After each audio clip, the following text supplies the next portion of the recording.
네, 추석 연휴가 끝나고 정치권은 다시 격돌을 했는데 어제 양상은 국민의힘이 아예 본회의 보이콧을 하면서 필리버스터를 안 했기 때문에 열전보다는 일종의 냉전 같은 느낌을 좀 주기도 했습니다. 이 전국 상황 더불어민주당 박균택 의원 모시고 직접 말씀 듣겠습니다. 의원님 어서 오십시오. 예, 안녕하십니까, 박균택입니다. 네. 어제 조금 그 더불어민주당이 그 국민의힘이 필리버스터 할 거라고 예상하고 준비하셨던 것 아닙니까? 예, 저도 당연히 그렇게 생각했는데 안 하는 바람에 오히려 제가 허를 찔린 듯한 느낌 당황했습니다. 예. 예. 그 어제 그래서 이 쌍특검과 지역화폐법을 처리했는데 그 어떻게 그 의미를 주고 계십니까? 국힘 의원님들은 거기에 이제 도저히 찬성을 못한다고 이제 생각해서 이제 퇴장을 하셨지만은 네. 민주당 입장에서 보면은 이걸 신속히 할 수밖에 없었던 법안이었습니다. 네. 사실은 명절 전에 하려고 했던 것인데 네. 국회의장님께서 상정을 안 해주시는 바람에 명절 연휴가 끝나고 하는 것도 저희들은 좀 늦었다고 보는 게 일단은 김건희 여사 특검법 그리고 또 그 최혜병 그 특검법 있지 않습니까? 네. 이 부분은 갈수록 증거가 그 인멸이 되거나 사라지고 있기 때문에 신속하게 좀 추진을 해야만 진상을 확인할 수가 있다는 이런 절박감이 있고 네. 또 하나 이제 지역사랑 상품권법 이 부분은 민생과 관련된 부분 아닙니까? 네. 자영업자들이 다들 힘들다고 하는 상황에서 이 부분을 조금 하루라도 빨리 추진하고 싶은 그런 그 당연한 그 욕망이 있을 수밖에 없는 부분이죠. 네. 그래서 이제 빨리 하려고 했던 것인데 네. 국힘 의원님들은 거기에 대해서 동의를 못 하시는 사실이 조금 아쉽게 느껴집니다. 네. 그 어제 더불어민주당이 이제 단독 처리하고 난 직후에 그 국민의힘에서는 이제 규탄 집회를 하면서 추경호 원내대표가 대통령에게 제의 요구를 건의하겠다 이렇게 밝혔거든요. 예. 그러면 이제 윤석열 대통령이 제의 요구를 할 것 같은데 예. 그러면 이제 재표결을 더불어민주당 쪽에서 나오는 얘기는 26일 날 본회의 예정돼 있으니까 예. 그 본회의에서 지금 재표결 하겠다. 그러면은 지금까지 상황으로 봐서는 다시 이제 부결돼서 폐기될 것 같거든요. 예. 이게 일종의 도돌이표 아닙니까? 예. 이 상황을 우리 국민들이 언제까지 보고 있어야 되냐. 예. 이런 또 그 국민적인 그 목소리도 많습니다만. 예. 근데 저는 이번에 예. 그 재표결이 이루어지면 이번에는 뭐 통과될 가능성 있지 않을까. 아, 그렇습니까? 그렇게 조심스럽게 기대를 하고 있습니다. 네. 지난번에 그 최혜병 특검법 때 그 세 표의 그 이탈표가 나왔지 않습니까? 예. 최소한 3표 내지 4표의 이탈표가 나왔는데 지금은 국힘 의원님들도 어떤 대통령실의 그 정치 방식에 대해서 회의감을 느끼는 분들이 더 많이 늘어나고 있는 것 같습니다. 네. 민심들도 갈수록 싸늘해지고 그러다 보니까 국정 지지율도 더 낮아지고 특히 그 김건희 여사 관련해서는 그 공천 개입 의혹 네. 이 문제까지 또 제기가 되고 있지 않습니까?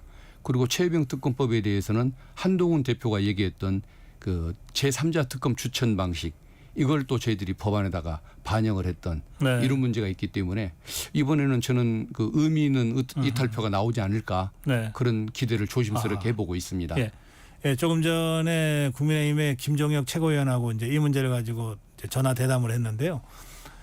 그 우선 김건희 여사 특검법 관련해서는 새로 추가된 공천 개입 문제는 이제 김종혁 최고위원이 이제 그 언론인 출신이라 이렇게 표현하더라고요. 제가 국장이라면 이건 기사도 안 된다라고 했을 일입니다. 그러니까 전혀 근거 없는 얘기다. 그런 식으로 얘기를 하면서 반대를 하던데요. 아, 예. 아마 그분께서 국힘 최고위원이 예, 아니고 그 어떤 제3자적 입장에 있어서도 그런 말씀을 하실지 조금은 궁금하긴 합니다. 네. 왜 그러냐면은 박근혜 대통령 때 박근혜 전 대통령이 현규환 정무수석을 통해서 네. 새누리당 그 공천에 개입을 했다는 이유로 문제가 됐고 네, 네. 그래서 그때 유죄를 선고받게 만든 인물들이 누구냐면 윤석열 검사와 한동훈 검사였었습니다.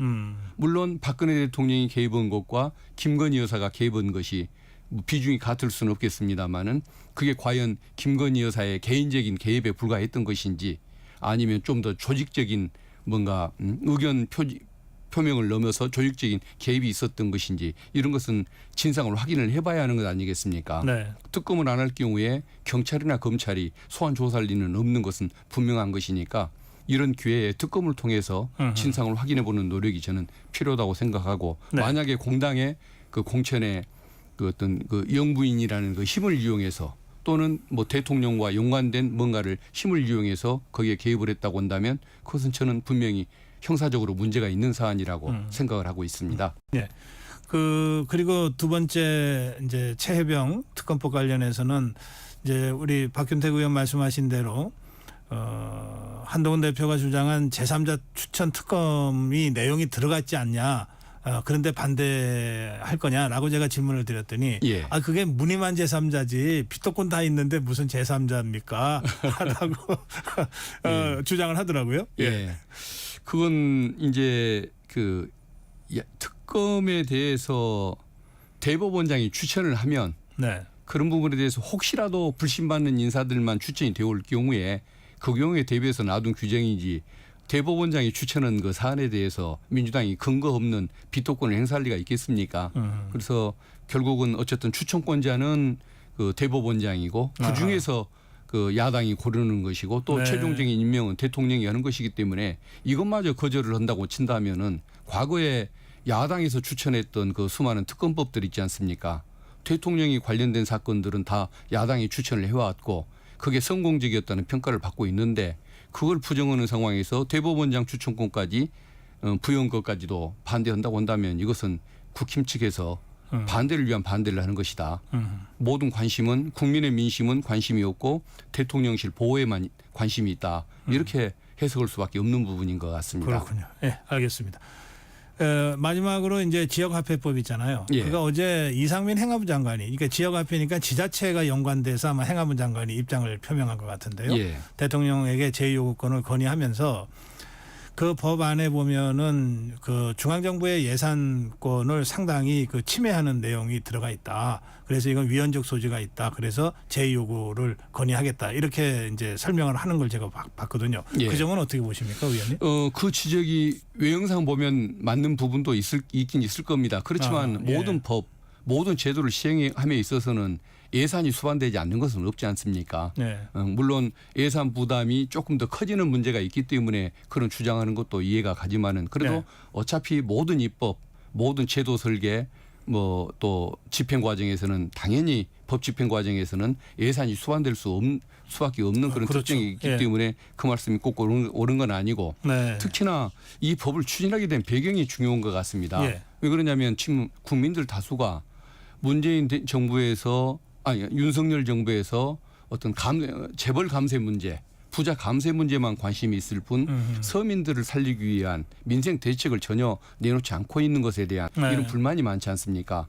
그런 상황에서 영세 상인들, 영세업자들을 살리기 위해서 이 법을 만드는 것이기 때문에 그 윤석열 정부에서 이걸 스스로 해줬다고 한다면 이런 문제가 없었을 거 아닙니까? 그래서 민주당이 이런 입법을 강행하기 전에 제발 좀 문재인 정부에서 영세민들을 위한 대책, 서민들을 위한 대책에 먼저 관심을 갖고 추진을 해주시면 좋을 것 같습니다. 예. 그 민생 문제를 이제 지금 강조하셨는데 마침 추석 연휴를 이제 지난 직후입니다. 제가 의원님 모시고 지금 대담하는 요 시점이요. 지역구가 광주, 예. 광산 그렇습니다. 예. 그 호남 민심 좀 전해 주십시오. 그때 정말 그 상권 그 전통시장 골목상가 돌면서 많은 분들을 뵀는데 네. 거의 한결같은 얘기가 민생에 너무 정부가 관심이 없다는 말씀을 많이 하십니다. 예. 그러니까 지금 그 폐업 직전에 폐업 위기에 처한 사람들이 너무 많은데 왜 지원책이 안 나오느냐. 민주당이 민생회복 지원금법 이걸 통과했던 것을 대통령이 거부를 해버리지 않습니까? 그런데 야당이 그런 법안을 냈을 때 서민들의 입장을 안다면 찬성을 집행을 수용을 해줬어야 맞는 것이고 만약에 그 법이 문제가 있다고 한다면 뭔가 그러면 정부 차원의 대책을 내놨어야 하는 거 아니냐. 네. 그런데 야당이 하는 것에 대해서 반대만 했을 뿐 서민들을 살리기 위해서 본인들이 아무것도 안 하고 있다. 대안을 제시한 바도 없다고 한다. 그렇다고 한다면 이거 도대체 이거 정부가 있는 거냐 없는 거냐 네. 이런 말씀들을 많이 하시는데 네. 정말 분위기가 이렇게 싸늘할 수가 없었습니다. 그러면 이제 25만 원 민생지원법 이거는 이제 대통령의 제의욕으로 지금 이게 폐의가 된 상태 아닙니까? 예. 지금 시점에서 그걸 다시 또 국회에서 입법할 수도 있지만 그렇게 해서 또 한 달, 두 달 지나가면 어려운 민생은 여전히 더 어려워질 것이고요. 예. 지금 당장 대통령한테 민생 관련해서 뭔가를 좀 급하게라도 해달라고 좀 조언하신다면 이 추석 민심을 담아서 어떻게 좀 건의하실 생각이세요? 민주당이 애초에 냈던 뭐 민생회복 지원금법이든 네. 그것을 다시 뭐 받아들이는 방식이든 네. 아니면 지역사랑 상품권법이라도 받아들이든 아니면은 뭔가 좀 아이디어를 내서 제발 국민들을 위해서 서민들을 위해서 뭔가 한다는 느낌이라도 들게 좀 노력해 주면 좋겠다. 이 말씀을 좀 드리고 싶습니다. 국민들한테 지금 느껴지는 이미지는 야당에 대한 뭐 표적 수사 또 뭐 친일 문제로 인해서 뭐 국론을 분열시키는 것 뭐 이런 부분들밖에 관심의 대상이 안 되고 있지 않습니까? 그래서 정말 서민들을 생각하고 있다는 모습이라도 한번 좀 보여주는 좀 노력을 좀 해주면 좋겠다. 예, 알겠습니다. 그걸 좀 강조 좀 하고 싶습니다. 이게 이제 민심이 표출되는 게 여론조사를 통해서도 되고 또 지금 박균택 의원님하고 제가 대담하는 이런 대담을 통해서 정치인들의 입을 통해서도 전달이 되지만 역시 선거를 통해서 드러나는 민심이 크고 무겁지 않습니까? 예. 마침 10월 16일 날 재보궐선거가 있고 호남에서는 곡성군수 선거와 영광군수 선거 두 군데가 있습니다. 예, 있습니다. 뭐 다른 지역이 다 중요하지만 우선 이제 호남 지역구 의원이시니까 이 두 선거 지금 조국혁신당의 조국 대표는 뭐 한 달간 광주에 호남에서 상주하면서 이 두 선거 중에 하나는 꼭 이기겠다 지금 이렇게 하고 있는 것 같은데 어떻게 전망하세요? 저는 그 민주당이 이길 걸로 예. 둘 다 당연히 이길 걸로 생각을 하고 있습니다. 네. 지난번에 그 총선 때 지민비조라는 말이 유행했지 않습니까? 그래요. 지역구는 민주당, 비례대표는 조국당 이 얘기를 했는데 네. 조국이라는 분 또는 조국혁신당에 대한 애정도 있으니까 그런 표현이 나왔겠지만 네. 지역구는 민주당이라는 것 아닙니까? 결국은 기본은 민주당이라는 것인데 어쨌든 현실로도 그렇고 그 호남의 민심도 그렇고 뭐 김대중 대통령, 노무현 대통령을 잇는 그 정통 민주 세력이 민주당 아니겠습니까? 네. 그리고 또 국정 운영 경험을 통해서 능력을 보여준 것이 민주당이고 그렇기 때문에 어떤 그 전남 지역에서는 당연히 민주당에 대한 애정이나 신뢰가 강하다고 볼 수밖에 없고 네. 결국은 표심은 민주당이 둘 다 이기는 걸로 표현이 될 것 같습니다.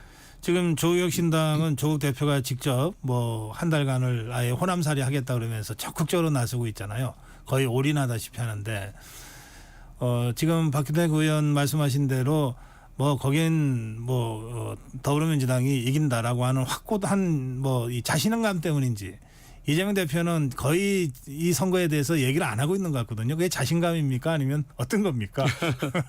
자신감도 물론 있을 수는 있지만은 예. 뭐 그 지금 재판 받으러 다니느라고 정말 그러니까 일주일에 한 3번 정도 재판을 받고 아하. 또 최고위원회에다가 당무 네. 행사를 하다 보니까 어허. 지방에 가 있을 시간이 없는 겁니다. 네. 정말 어려운 상황이죠.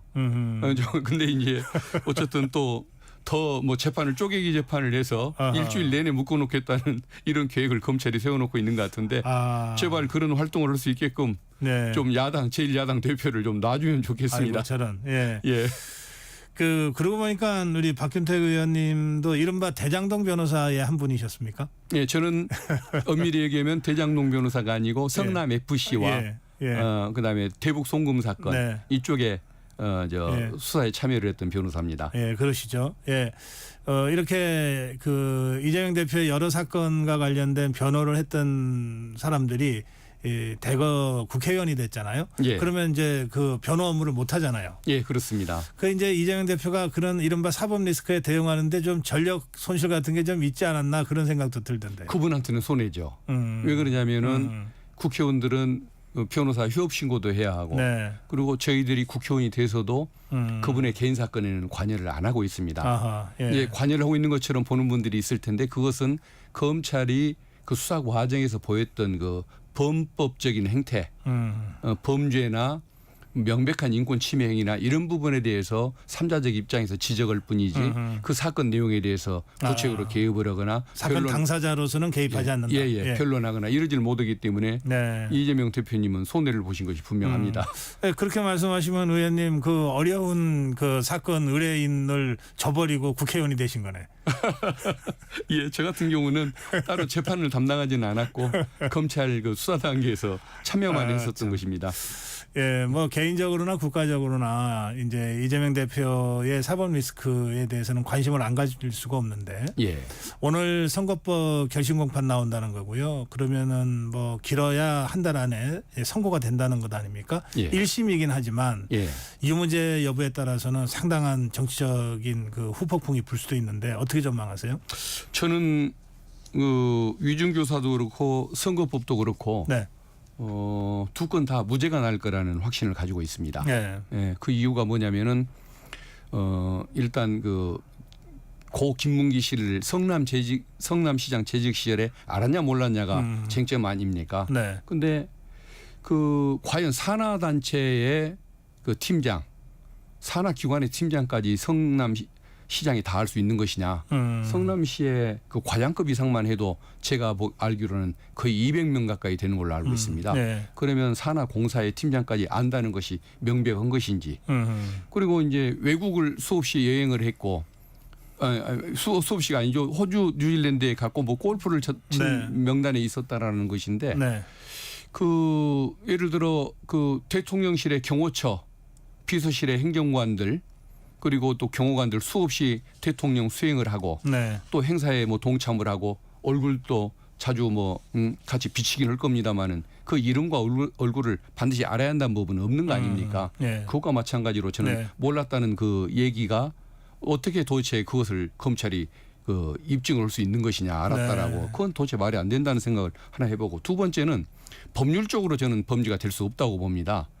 허위사실 유포가 되려고 한다면은 경력, 학력, 행위 뭐 이런 것들에 대해서 거짓말을 해야 하는데 아냐 모르냐는 경력도 아니고 학력도 아니고 또 행위도 아니고 그렇다고 한다면 구속요건 자체에 해당하지 않기 때문에 저는 그건 아예 법률로서 다룰 수 있는 대상의 것도 아니었다고 저는 그렇게 생각을 하고 있습니다. 의원님 설명대로라면 이건 사건 자체가 성립이 안 되는데 여기까지 왔다 이런 말씀도 되는 거네요. 예, 저는 그렇게 보고 있습니다. 그래서 이게 정치 탄압이다 검찰 수사가 예, 그렇게 보시는 것 같아요. 예, 그렇습니다. 그래서 더불어민주당에서 검찰 독재 정치 탄압 대책위원회 이제 이런 그 기구를 만들어서 대응을 하고 있는 것 같습니다. 예, 근데 거기서 다루는 것은 어떤 사건 자체를 다루는 것이 아니고 네. 그 수사 과정에서 드러났던 범죄적 행태만 지금 다루고 있는 상황입니다.